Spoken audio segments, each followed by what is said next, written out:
बेताल पचीसी दूसरी कहानी पति कौन।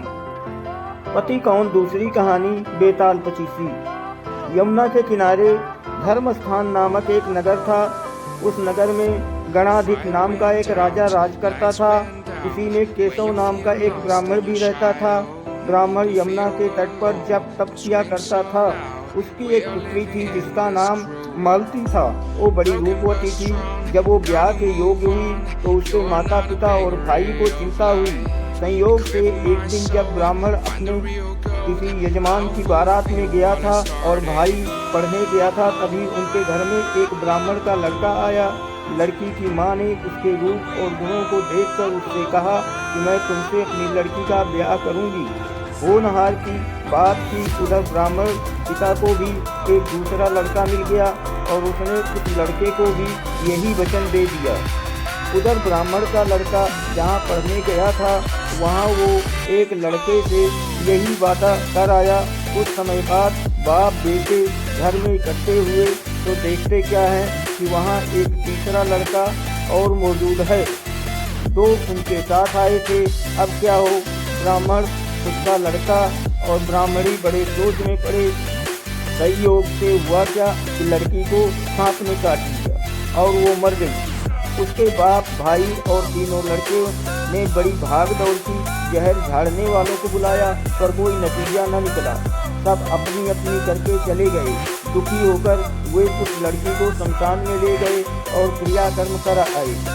तीनों लड़कों में से एक ने तो उसकी हड्डियां चुन ली और फकीर बनकर जंगल में चला गया।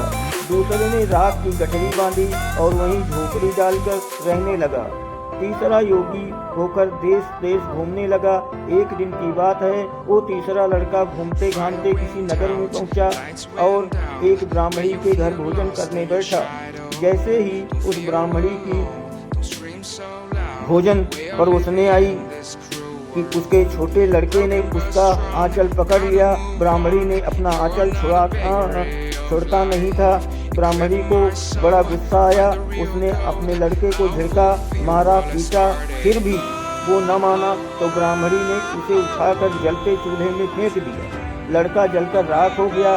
ब्राह्मण बिना भोजन किए ही उठ खड़ा हुआ। घर वालों ने बहुतेरा कहा पर वो भोजन करने के लिए राजी न हुआ। उसने कहा, जिस घर में ऐसी राक्षसी हो उसमें मैं भोजन नहीं कर सकता। इतना सुनकर वो आदमी भीतर गया और संजीवनी विद्या की पोथी लाकर एक मंत्र पढ़ा। जलकर राख हो चुका लड़का फिर से जीवित हो गया। ये देखकर ब्राह्मण सोचने लगा कि अगर ये पोथी मेरे हाथ पड़ जाए तो मैं भी उस लड़की को फिर से गिरा सकता हूँ। इसके बाद उसने भोजन किया और वहीं ठहर गया। जब रात को सब खा पीकर सो गए तो वो ब्राह्मण चुपचाप वो पोथी लेकर चल दिया। जिस स्थान पर लड़की को जलाया गया था वहाँ जाकर उसने देखा कि दूसरे लड़के वहाँ बैठे बातें कर रहे हैं।